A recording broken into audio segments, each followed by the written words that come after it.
Master, guests and brethren all.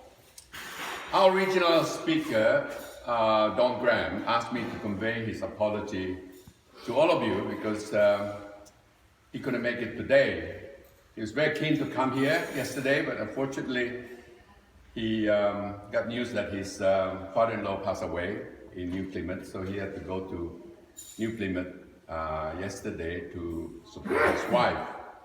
But anyway, he said he will come in our next meeting to make his presentation.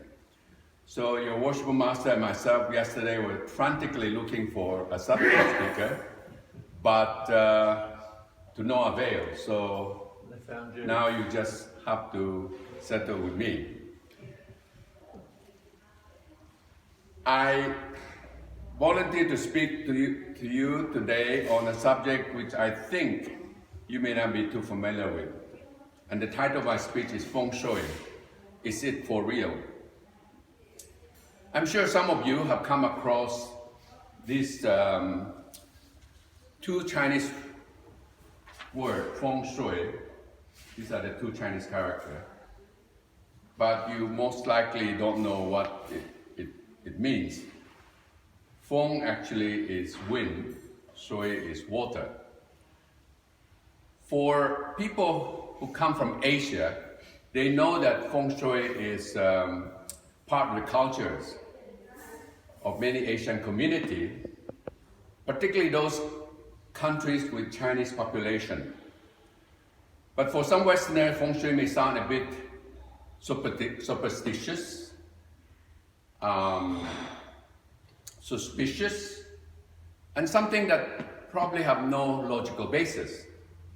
Today, I'd like to share with you some information about Feng Shui from my experience of living in Hong Kong for for about 20 years, and give you some examples of why I believe Feng Shui is for real.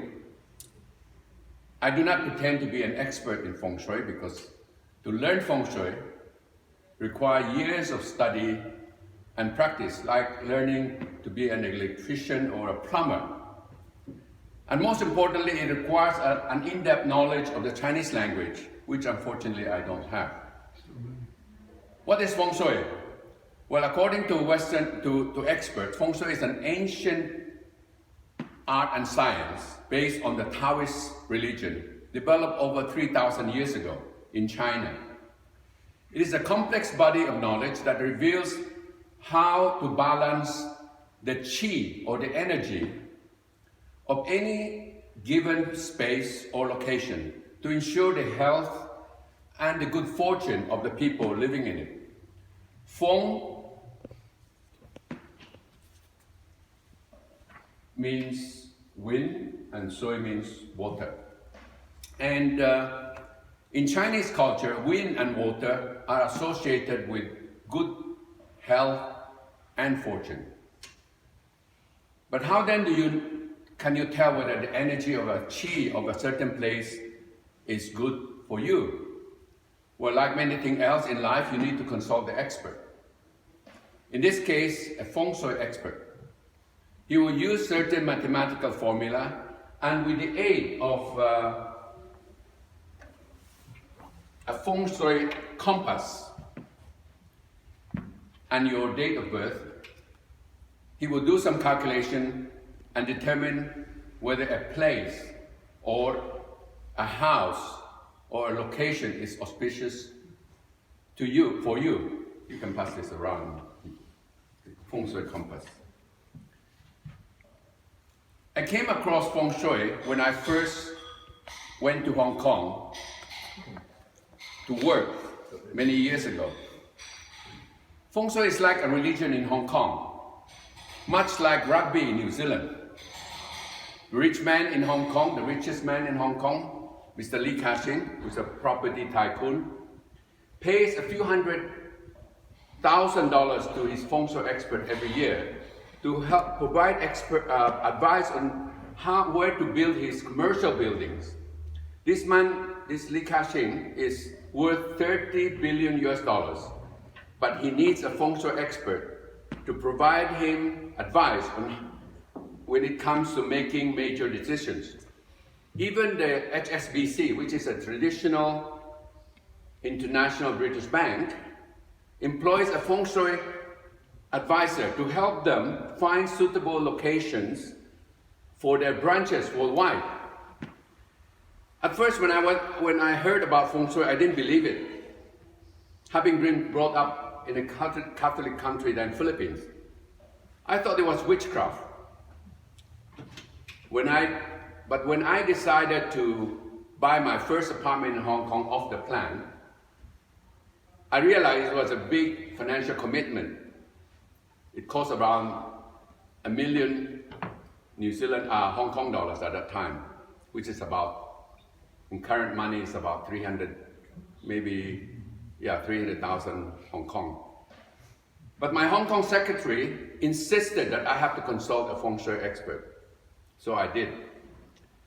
And this expert, his name is Mr. Yun Lau, I still communicate with him these days, accompanied me to the site of the proposed building.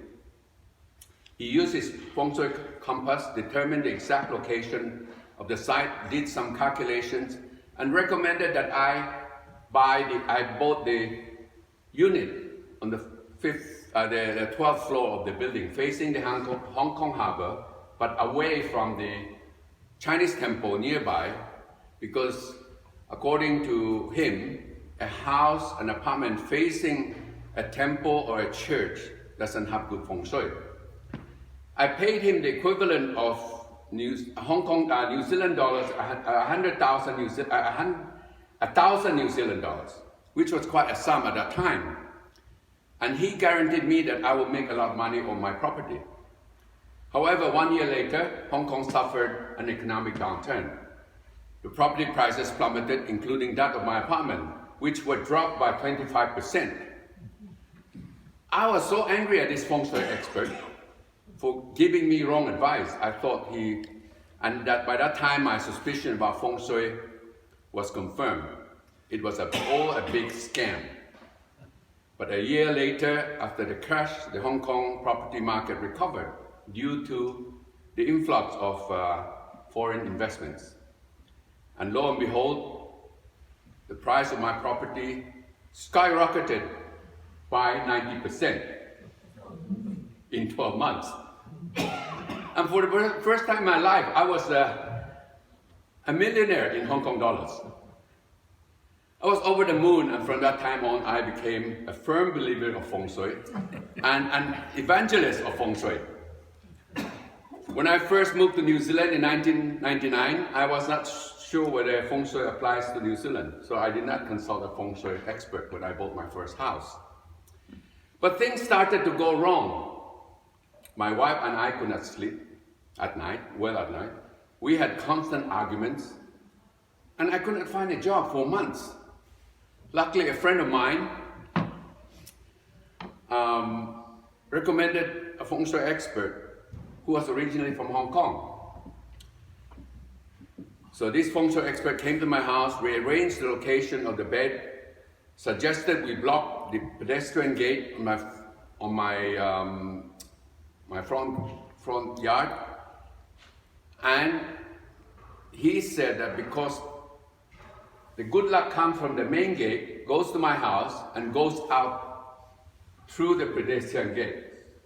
So by blocking that pedestrian gate, the good luck would stay in my home. Suddenly, we had no more problems sleeping.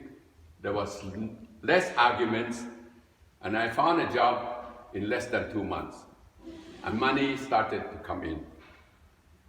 Brethren, up to now, I still don't know how Feng Shui really works. Suffice it to say, from my experience, it has been beneficial both personally and financially. So I think Feng Shui is for real. Thank you.